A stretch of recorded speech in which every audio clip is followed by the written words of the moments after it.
Hello and welcome back to the channel. It's camping season, at least for us southern softies who haven't been out all winter long, and I've got a trip booked in a couple of weeks' time. Now, as you know from a previous video, I'm pretty happy with my camping gear and setup, but this company, One Tigris, emailed to ask if I'd like to try out their tent and table and chair because they liked the videos, but they thought I should be a little bit more comfortable. So I said, sure, I'll give it a try, but with no promise of a positive review. They did send me this stuff for free, but I'm free to say whatever I want to. The thing is, with limited space on the bike, every piece of gear you take has to earn its place, and you have to trust it when you're many miles from home. So there's no room for anything that's not up to scratch or not much use. So without much further ado, let's put these together and see if I'm going to add them to my regular camping kit.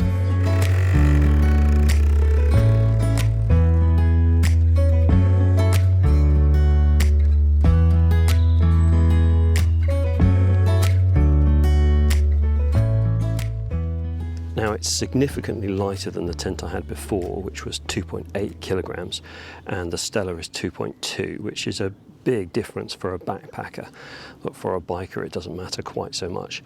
And the pack size is also significantly smaller, although it's still not small enough to go inside the panniers, so it will still need to be bungeed on the back of the bike. And I know exactly why it's a smaller and lighter size, because of the fabric, which is a bit thinner. All right.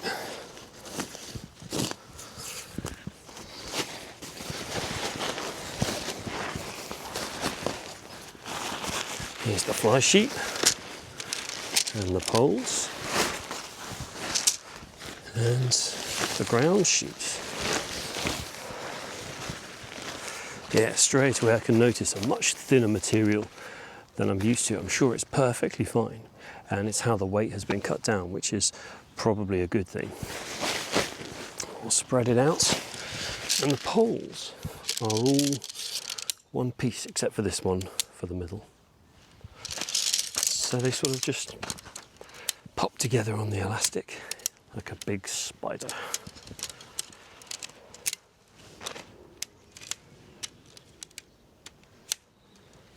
We put one end of the pole in here like this, and another corner in here like this,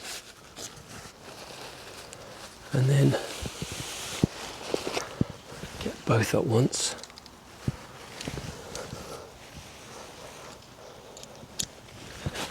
Put that one in there, and that one in there, and then we just clip on these plastic clips here to lift up the sides of the tent. And you can see it's the same shape as my old tent. There is that one last extra pole which goes across the top here, and it clips on like this to spread out the top of the tent there. Once the basic shape's all right, you can pick it up and move it where you want it. Find a nice flat bit to sleep on, and then make sure you've spread out the ground sheet nice and tight and peg it down. The pegs that we get are these Y-shaped aluminium ones, which are incredibly lightweight. I mean, it's basically not there, but I think they are a little bit less comfortable to push in by hand. So if you're not really saving on the weight, you could trade these out for tougher ones. But if you are backpacking, these are a great addition. Oh, yeah, our ground is incredibly tough. If only I had a rock to bash it in with.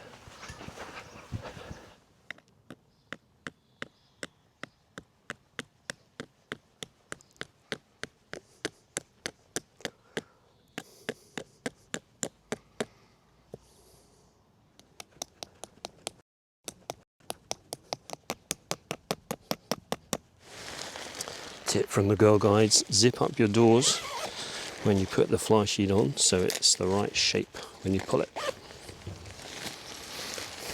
Right. Fly sheet goes over the top and then clips in with these buckles.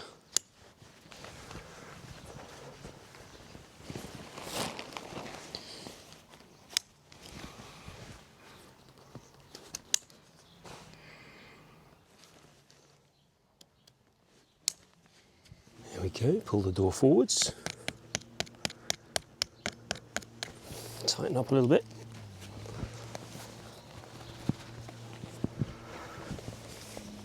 So there it is, all set up.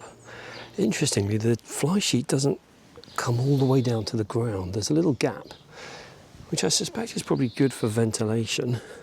And the ground sheet will be waterproof where they overlap there. It seemed a little bit odd though. And I haven't used the guy lines, but we have 4 guy lines and 2 pegs left, which I guess you would have to share between them if you were to use them. All right, let's move it in time. Welcome to your new home.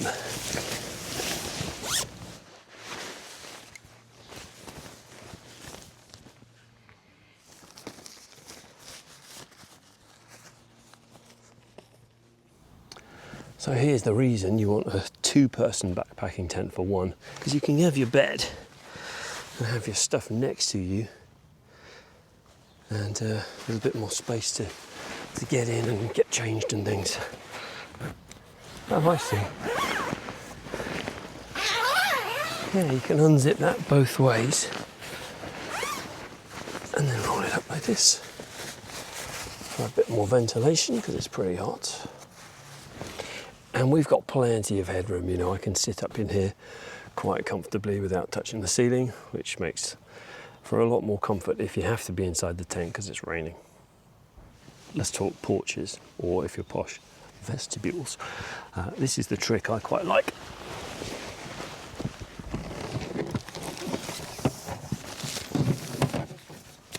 Because I'm only using one door to get out, I can use the other one as a sort of cupboard. So you put your panniers in here, and then you just access them like you've got a little cupboard there. Yeah? Nice. But there's not a lot of space in the front here. You could put your boots, but they are still a bit nickable from the outside.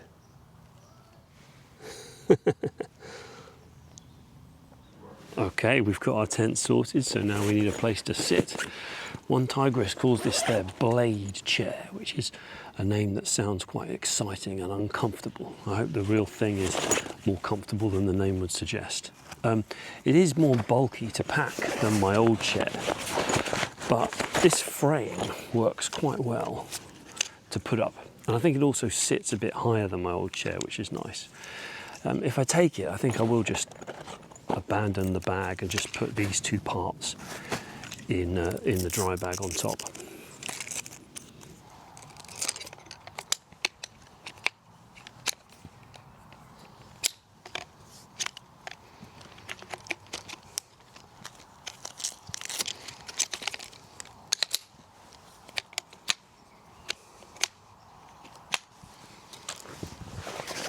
I think the best way to do it is put the back on these little cups and then the front,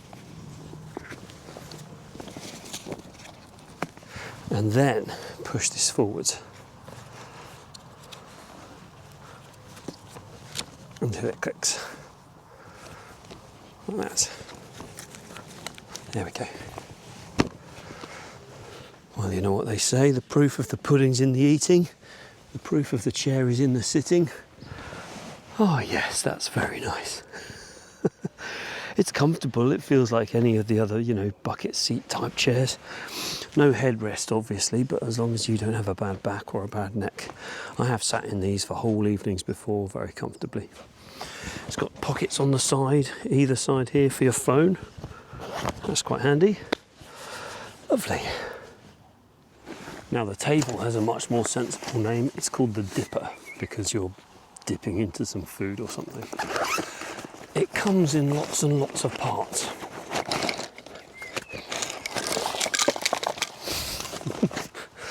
But I actually don't mind that, because it's not too hard to put together, and the parts condense in the bag to make it take up less space than if it was one big block like the chair.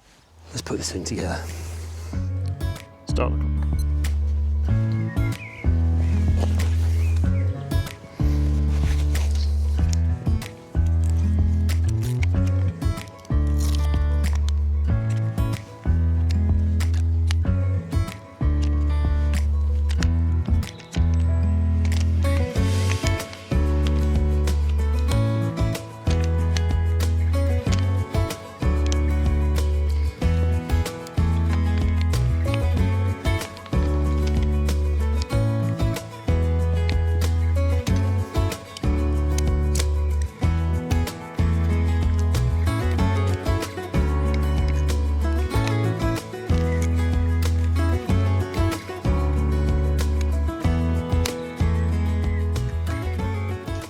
This is really nice. It's got this basket underneath the tabletop.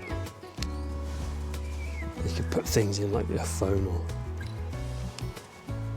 cooking stuff.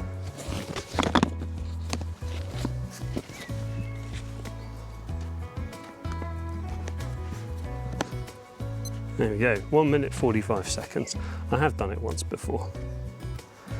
There it is. Well, I really like this table. You know, you could cook up here or eat your dinner and things, and you can store bits and pieces underneath in the basket there. It feels like a bit of a luxury to carry something this big on my small bike. And I don't know if it's going to fit inside the tent with me. If not, you'll either have to just leave it outside overnight and hope no one nicks it, or take it down with the chair every night before you go to bed. Oh, look at this. I take it back. We've got a bedside table. Now we're living. Well, I've actually got a few bits and pieces I want to test out before I make up my mind what to take with me. So I'm just going to camp out here in the garden tonight and see what works.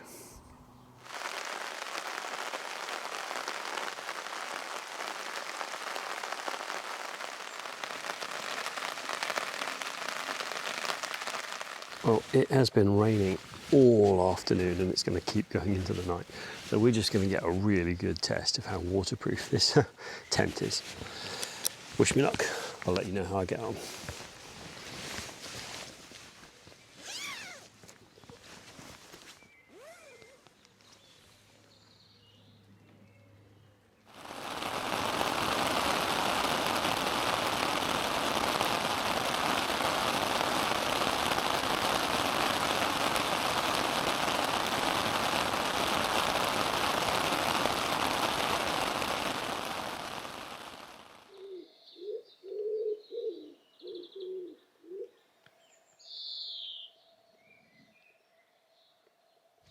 Good morning. Well, I've had a great night's sleep and my wife did too, mostly because she wasn't in the tent. First things first, breakfast.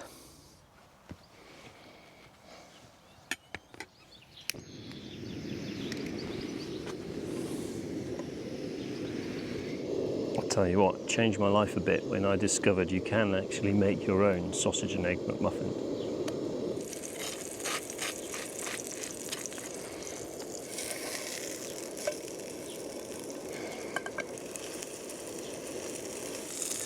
The neighbours think I'm crazy, but oh, look at it.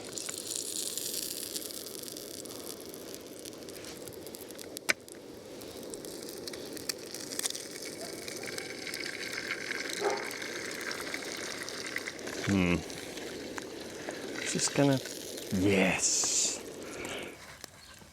Oh my God. We're living in the year 3000. Actually, in the year 3000, we will all be vegetarians. Yeah. I'll take that.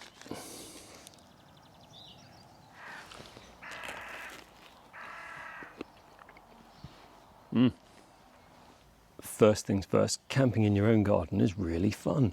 We spent years living in a place with a garden too small to put up a tent like this, even just to dry it, so this is lovely. And I woke up this morning and I heard chickens and sheep. I realised during the night that my opinion of this tent shouldn't be changed by the fact that I've already got one a lot like it. For me, this is a choice of which do I like the best, but for this video, the question is this a good tent for motorcycle camping? And the answer is absolutely yes, it's brilliant. In my opinion, this is the right size for motorcycle camping. 2-person space for 1 person's comfort. The sideways arch design gives good headroom so you can sit up and move around. And there's even some space in the porch, vestibule, to put your stuff. This one's kept me dry throughout some really heavy rain last night, so that's great. And the small packed up size and weight will be a big help in packing up gear, although for moto camping that's not as big of a concern. As for the table and chair, I like them very much, and for car camping and picnics and stuff, definitely, they're coming with us. The question is, are they worth carrying for motorbike camping? And I already know I don't need them, but they are nice to have. I think I'll leave behind the bags and just take the parts. I'll give it a try on my next trip and let you know. If you go somewhere and camp for multiple nights and you do a lot of cooking and sitting around, I'm sure it's worth it. But if you do quick one-night stopovers and you mainly eat out, maybe not. If you're interested in any of these things, I'll put an affiliate link in the description. And coming up soon-ish on the channel, look what just arrived. Thanks for watching, stay tuned, and I'll see you on the next one. Bye.